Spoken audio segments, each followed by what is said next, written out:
Osoo addunyaa kana dabarsanii naaf kennanii ani fannoo koo morma koorraan baasuun amantii koo kun guman jijjiiradhuun jettee dhaadachuunis yeroo gabaabaan duratti ni yaadatama.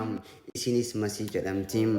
Masiin jeneraal Ortodoksii yommuudhaan ifi taatu jibbaan amantii Islaamaatiif qabdu daangaa hin qabu ture. Amantii Islaamaa xiqqeessuu fi amantii Islaamaa barbadeessuudhaaf nama shoora ol aanaa taphateedha. Nama jibbaa amantii Islaamaa qaban keessaa garee tokkoffaa irratti nama argamtuudha. Garuu haalli kun itti fufuu hin dandeenye. Dhugaan ni injifata. Masiinis waan dhugaan injifatamte fakkaatti. Masiin harka kannatte. Masiin dhugaan wal qunnamte. Amantiin Islaamaa amantii dhugaa waan taateef, amantiin Islaamaa amantii ragaan guutamte waan taateef namni dhugaa argee biran kutu. Keessumattuu dubartoonni warra Shawaa dhugaadhaan waan wal beekaniif dubartoonni warra Shawaa dhugaa halaalaa mul'atee argu. Dhugaa bira dabruu hin danda'ani. Fakkeenyaaf akka Sumeeyyaa Tasfaayee akkasumatti illee kannaa akka fakkeenyaatti fudhachuu dandeenya. Dubartoonni warra Shawaa dhugaadhaan wal beeku. Dhugaan ittiin mul'ata.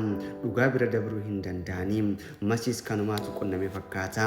Warroonni amantii Islaamaa fudhachuu barbaadan ammaaf karaan banaadha. Ammaaf hulaan banaadha. Garuu yeroo gabaabaan booda hulaan cufamuun isii shakkii hin qabu. Hulaan ni cufama. Hulaan yeroo gabaabaan booda cufamuuf deema. Kun dhugaadha jirtu. Osoo hulaan hin cufamne namni amantii Islaamaa seenuu barbaadan ammaan seenaadha. Hulaan yeroo gabaabaan booda ni cufama. Mallattooleen hulaa cufamu hundi raawwatameeti jira.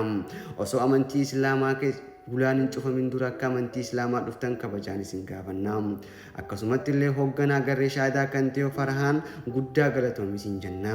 Obboleessa keenya hundumti keenya namni Islaamaa hundinuu si jaalatama.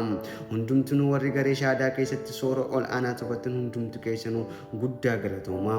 Hunda keessan maqaa dhahuu baadullee garee shaadaa yommuu jedhu hundumti keessanuu akka abbaatti of fudhattu. Hundumtu keessanuu galatooma isin jenna.